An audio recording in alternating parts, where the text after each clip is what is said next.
ये 3 दिन का मील प्लान था, तो मैंने इनको फ्रीज़ नहीं किया था, डीप फ्रीज़र में रख दिया था, तो मुझे डेली मैं इसमें से एक निकाल के यूज़ कर लेती थी।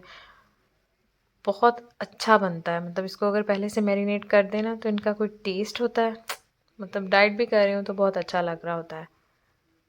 अब ये देखें दाल चिकन हमारा तकरीबन गल गया था, मैं इसमें से चिकन निकाल के उसको सेपरेट कर दूँगी और दाल को मतलब अभी मज़ीद पकाएंगे हम। तब दाल देखने में ही कच्ची लग रही है, चिकन बहुत कम टाइम लेता है गलने में। मैंने दोनों को इकट्ठा इसलिए रख दिया था कि दाल के अंदर भी चिकन का ना फ्लेवर चला जाए। अभी इसको मैंने ढाँप दिया है। ये देखिए अब इसका पानी मतलब ड्राई हो रहा है, चिकन मुकम्मल गल चुकी है। हम दाल को भी मज़ीद पकाएंगे, दाल अभी थोड़ी कच्ची थी, लेकिन इसमें से चिकन निकालेंगे क्योंकि चिकन प्रॉपर पूरा बोनलेस नहीं था, इसमें कहीं कहीं बोन्स थी।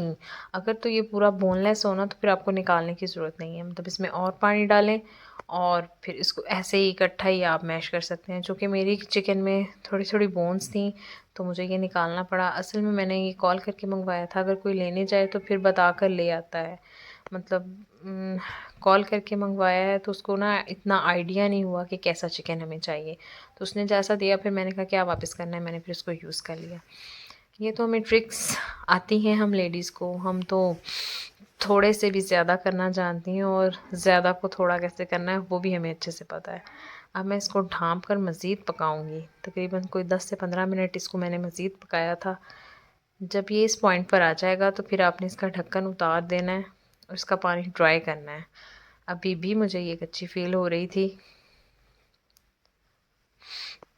इसको अच्छे से डन करना है क्योंकि दाल शामी कबाब में कच्ची बिल्कुल भी अच्छी नहीं लगती। चिकन की क्वांटिटी मैंने ज़्यादा रखी है, दाल कम है क्योंकि हमें अपने प्रोटीन का इंटेक ज़्यादा रखना है, वरना मतलब चिकन को आलू के से, लेकिन आलू तो मुकम्मल बंद थे ना, तो इसलिए मैंने इसमें डाल, क्योंकि दाल चना और बेसन डाइट में अलाउ होते हैं कम क्वांटिटी में, लेकिन अलाउ होते हैं। अब ये तकरीबन गल चुकी है, अब मैंने इसका पानी ड्राई करना है और मज़े की बात है ये इतनी अच्छी गल गई थी कि मुझे इसे निकाल कर कुंडी में नहीं कूटना पड़ा। मैंने इसी के अंदर, अब मैंने वो शेयर नहीं किया, मैंने स्टिक ब्लेंडर चलाया और ये इतनी अच्छी और ऐसी होगी। तो बाद में जब मुझे थोड़ा थोड़ा फ़ील हो रहा था मैंने पोटैटो मैशर के साथ इसको मैश कर दिया। अगर आप दाल को मुकम्मल गला लेंगे तो आपको कुंडी में वो वाली मेहनत नहीं करनी पड़ती। ये देखिए मैंने पोटैटो मैशर के साथ इसको अच्छे से मैं इसको मैश कर लूँगी। ये देखें जो जो वैसे तो इतनी कोई ज़्यादा रही नहीं थी, लेकिन थोड़ी थोड़ी रह गई थी जैसे कोई कोई।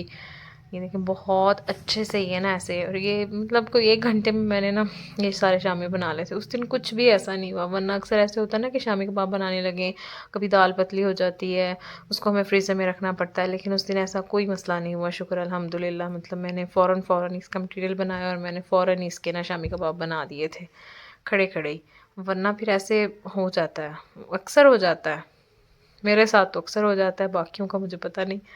लेकिन चिकन के शामी कबाब के साथ ये होता है कि चिकन चूँकि थोड़ा खुश्क होता है ना, तो ये थोड़ी जो नमी होती है वो एब्ज़ॉर्ब कर लेता है। बीफ के या कीमे के जो शामी कबाब होते हैं ना, उन वो तो मतलब मेरे से तो अक्सर होता है कि उसका मटीरियल पतला हो जाता है, मुझे उसे फ्रीज़र में रखना पड़ता है, तो फिर वो बनाने के काबिल होते हैं। उस दिन मैं असल में घर में अकेली थी तो ये मैंने ख़ुद मतलब बनाए, वरना मैं मटीरियल बना देती हूँ और मेरी सिस्टर इन लॉ इसको ना किसी भी वो कंटेनर के लिड के साथ बिल्कुल एक साइज़ के शामी कबाब बनाती हैं। लेकिन मुझे चूँकि वो थोड़ा मुश्किल लगता है, वो बैठ कर बना देती हैं, मैंने तो खैर खड़े खड़े ऐसे ही बना दिए जो हमारा हाथ वाला तरीका है। अब ये देखिए मैं इसको फ्रीज़ करने लगी हूँ। मैंने एक शॉपिंग बैग लिया है, मतलब ये थोड़ा लंबा शॉपिंग बैग था, एक को ही यूज़ किया मैंने। अब ये तकरीबन कोई 1 नहीं 2 दिन बाद की ये वीडियो है, ये फ्रीज़र में पड़े रहे, फुल फ्रीज़ हो गए हैं ये। अब मैं इनको निकाल रही हूँ, ये देखें बर्फ़ जम गई है। मैं असल में अगले दिन चली गई थी किसी काम से घर से बाहर, तो उस दिन टाइम, उससे अगले दिन फिर मैंने आकर इन्हें स्टोर किया है। मैं इसके ऊपर से बर्फ़ झाड़ रही हूँ। असल में आजकल मेरा फ्रिज भी साफ़ होने वाला था तो उसमें काफ़ी ज़्यादा बर्फ़ जमी हुई थी, तो इसलिए ना ये ज़्यादा ही कुछ इसके ऊपर बर्फ़ जम गई।